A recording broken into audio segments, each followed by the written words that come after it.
পরম করুণাময় অসীম দয়ালু আল্লাহর নামে শুরু করছি। আসসালামু আলাইকুম ওয়া রাহমাতুল্লাহি ওয়া বারাকাতুহু। আবার হাজির হলাম আপনাদের মাঝে। আশা করি মহান আল্লাহ তাআলার অশেষ রহমতে আপনারা সবাই ভালো আছেন। আলহামদুলিল্লাহ, আমিও ভালো আছি। নিশ্চয়ই ভিডিও থাম্বনেল দেখে বুঝতে পেরেছেন আমি কি নিয়ে আলোচনা করব। আলোচনায় আছি পূর্বের মতোই আমি মোহাম্মদ শরীফুল ইসলাম পাটোয়ারি। আজ আমি মহাগ্রন্থ পবিত্র আল কোরআনের ছোট দুইখানা আয়াত নিয়ে আলোচনা করব, যেটা আমরা অনেকবার শুনেছি, অনেকবার পড়েছি, কিন্তু খুব কম সময়ই গভীরভাবে বুঝতে চেষ্টা করেছি। আমি সবসময় বলে আসছি, কোরআন হল ইহকালীন শান্তি ও পরকালীন মুক্তির জন্য মানব জীবনের পূর্ণাঙ্গ জীবনবিধান। কোরআন কোনো নির্দিষ্ট জাতি, অঞ্চল, দেশ, ভাষা বা সময়ের জন্য নয়, বরং সমগ্র জগতের, সকল যুগের, সকল দেশের, সকল ভাষার মানুষের পথনির্দেশ। জীবনের চ্যালেঞ্জ ও প্রতিবন্ধকতা সত্ত্বেও কিভাবে আমরা সত্যিকারের সুন্দর জীবন লাভ করতে পারি, কোরআন আমাদের এই প্রশ্নের উত্তর দিয়েছে শত শত বছর পূর্বে। তা আমরা অনেকেই জানি না। ভিডিওটি শেষ পর্যন্ত শুনবেন আর চ্যানেলটি সাবস্ক্রাইব করে রাখবেন, কারণ আমরা মহান রবের দেয়া নির্দেশ মোতাবেক ইহকালীন শান্তি ও পরকালীন মুক্তির জন্য আমাদের জীবন সাজাব। কিভাবে আমরা মহান রবের সকল নিয়ামত ভোগ করতে পারি। আমি গত আলোচনায় কোরআন মাজিদের সূরা আন-নাহলের ৯৭ নম্বর আয়াত ব্যাখ্যা বিশ্লেষণ করছি। মহান আল্লাহ তাআলা নিজে আমাদের সাথে কত সুন্দর চুক্তি করছেন। আমাদের নেক আমল ও ঈমানের ফল হিসাবে আল্লাহ দুনিয়াতেই হায়াতুন তয়্যিবা বা সুন্দর জীবন দান করবেন এবং পরকালে তার বহুগুণ বাড়িয়ে প্রতিদান দেবেন। আপনি নারী হন বা পুরুষ, ধনী হন বা গরিব, সাদা হন বা কালো, আপনি যদি শর্ত পূরণ করতে পারেন, তাহলে আল্লাহ আপনার জন্য দুনিয়া ও আখেরাতের সফলতার দরজা খুলে দেবেন। আল্লাহ চান শুধু বিশুদ্ধ ঈমান এবং একনিষ্ঠ আমল। আসুন আলোচনা শুরু করা যাক। ছোট দুইখানা আয়াত হল সূরা আল ইনশিরাহ, আয়াত নং ৫ ও ৬। প্রথমে আয়াতটি তেলাওয়াত করি। বিসমিল্লাহির রহমানির রহিম।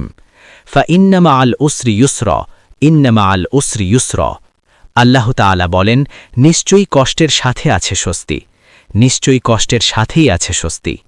সুবহানাল্লাহ, কি চমৎকার এক ঘোষণা!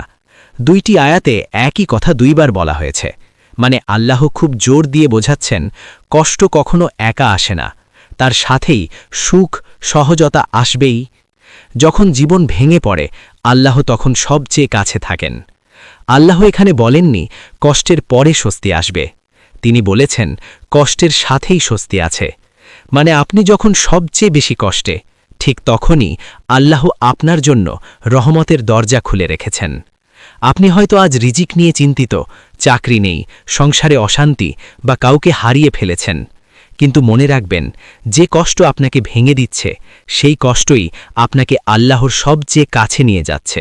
আমাদের অনেক সময় মনে হয় চারপাশটা অন্ধকার হয়ে আসছে, মনে হয় পায়ের নিচের মাটি সরে যাচ্ছে এবং সব দরজাই আমার জন্য বন্ধ। আমরা সবাই জীবনের কোনো না কোনো মোড়ে এসে এমন অনুভব করি, কিন্তু ঠিক এই মুহূর্তেই মহাবিশ্বের প্রতিপালকের ঘোষণা, নিশ্চয়ই কষ্টের সাথেই আছে স্বস্তি। খেয়াল করুন, কষ্টের পরে নয়, কষ্টের সাথেই। আল্লাহ যখন কাউকে কষ্ট দেন, তখন তিনি তাকে ছেড়ে দেন না, বরং তিনি কাছে ডাকেন।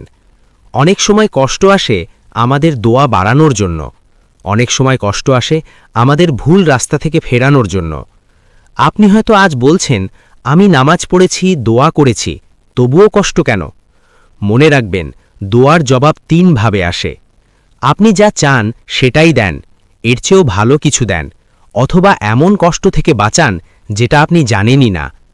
স্বস্তি সবসময় চোখে দেখা যায় না, অনেক সময় স্বস্তি আসে শক্ত মন নিয়ে, অনেক সময় স্বস্তি আসে আমি এখনও টিকে আছি এই অনুভূতিতে। আজ যদি আপনি কষ্টে থাকেন, তাহলে বিশ্বাস রাখুন আপনি ভুলে যাওয়া কেউ নন, আপনি আল্লাহর নজরেই আছেন। হযরত মুহাম্মদ সাল্লাল্লাহু আলাইহি ওয়াসাল্লামের জীবন দেখুন, তিনি কি কষ্ট পাননি? তিনি কি অপমানিত হননি? তিনি কি প্রিয়জন হারাননি? তায়েফের রাস্তায় যখন তাকে পাথর মারা হচ্ছিল, রক্তে জুতো ভিজে গিয়েছিল, তখনও তিনি বদদোয়া করেননি, বরং বলেছিলেন, হে আল্লাহ, এরা জানে না। এই কষ্টের পরই কি এসেছে? ইসলামের বিজয়, মানুষের হৃদয়ে নবীর ভালোবাসা, ইতিহাসের সবচেয়ে প্রভাবশালী জীবন। আমাদের চারপাশের প্রকৃতির দিকে তাকান। একটি রেশম পোকাকে যখন কোকুন বা গুটি পোকার শক্ত আবরণে বন্দী হতে হয়, তখন সেটিই তার জন্য সবচেয়ে বড় কষ্ট। সে যদি সেই কষ্ট সহ্য করে গুটি ছিঁড়ে বের হতে না পারত, তবে সে কোনোদিন প্রজাপতি হয়ে ডানা মেলতে পারত না। চাপ ছাড়া যেমন হীরা তৈরি হয় না, তেমনি প্রতিকূলতা ছাড়া মানুষের ব্যক্তিত্বও মজবুত হয় না। হীরা তৈরি হয় মাটির অনেক গভীরে, ভয়ঙ্কর চাপের ভেতর। মানুষও চাপের ভেতর দিয়েই শক্ত হয়।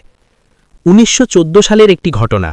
বিখ্যাত উদ্ভাবক টমাস এডিসনের ল্যাবরেটরিতে ভয়াবহ আগুন লাগে। তার সারা জীবনের গবেষণা, মূল্যবান যন্ত্রপাতি আর নথিপত্র চোখের সামনে ছাই হয়ে যাচ্ছিল। তখন এডিসনের বয়স ৬৭। সাধারণ যে কেউ হলে হয়তো কান্নায় ভেঙে পড়তেন। কিন্তু অ্যাডিসন তার ছেলেকে ডেকে বললেন, যাও তোমার মাকে ডেকে আনো। তিনি জীবনেও এত বড় আগুনের দৃশ্য দেখেননি। তিনি আগুনের ধ্বংসস্তূপের মাঝে দাঁড়িয়েও ভেঙে পড়েননি। তিনি জানতেন এই কষ্টের সাথেই নতুন কোনো সম্ভাবনা লুকিয়ে আছে। ঠিক তার পরের বছরই তিনি রেকর্ড পরিমাণ মুনাফা করেছিলেন। তিনি বলেছিলেন, বিপর্যয় আমাদের ভুলগুলো পুড়িয়ে ছাই করে দেয়, যাতে আমরা নতুন করে শুরু করতে পারি। এটাই হলো কষ্টের সাথে লেগে থাকা স্বস্তি। মনোবিজ্ঞান বলে, মানুষ যখন তার জীবনের সবচেয়ে কঠিন সময় পার করে, তখন তার ভেতরে পোস্ট ট্রমাটিক গ্রোথ বা আঘাত পরবর্তী বিকাশ ঘটে। আপনি যখন কোনো প্রিয়জনকে হারান বা ব্যবসায় বড় লোকসান করেন, প্রথম দিকে খুব অন্ধকার লাগে, কিন্তু একটু সময় গেলে দেখবেন আপনার ধৈর্য শক্তি বেড়েছে, আপনি অনেক বেশি সহনশীল হয়েছেন এবং জীবনের ছোট ছোট প্রাপ্তিগুলোতে আপনি আনন্দ খুঁজে পাচ্ছেন। এই যে আপনার ভেতরের পরিবর্তন, এটাই আল্লাহর দেয়া স্বস্তি। তাই আপনি যদি আজ অসুস্থ থাকেন, যদি আপনার পকেটে টাকা না থাকে, কিংবা যদি আপনি একাকিত্বে ভোগেন, তবে বিশ্বাস রাখুন, আপনার সমাধান আপনার খুব কাছেই আছে। যে হাতটি আপনাকে এই কষ্টের মুখে ফেলেছে, সেই হাতটিই আপনাকে উদ্ধারের জন্য প্রস্তুত। ভোর হওয়ার ঠিক আগেই রাত সবচেয়ে বেশি অন্ধকার থাকে। বীজ ফাটার আগে মাটি সবচেয়ে শক্ত লাগে। আপনার জীবনেও স্বস্তির আগে কষ্ট একটু বেশি লাগতেই পারে। তাই আজ যদি কেউ ক্লান্ত হয়ে পড়েন, হাল ছেড়ে দেওয়ার আগে আরেকটু অপেক্ষা করুন। ভেঙে পড়ার আগে মহান আল্লাহর ভরসা রাখুন। ব্যর্থতা না থাকলে সফলতার মূল্য বোঝা যায় না। যে মানুষ কষ্টের মাঝেও আল্লাহর উপর ভরসা রাখে, সে মানুষ কখনো সত্যিকার অর্থে পরাজিত হয় না। আপনার অভিযোগগুলোকে প্রার্থনায় রূপান্তর করুন।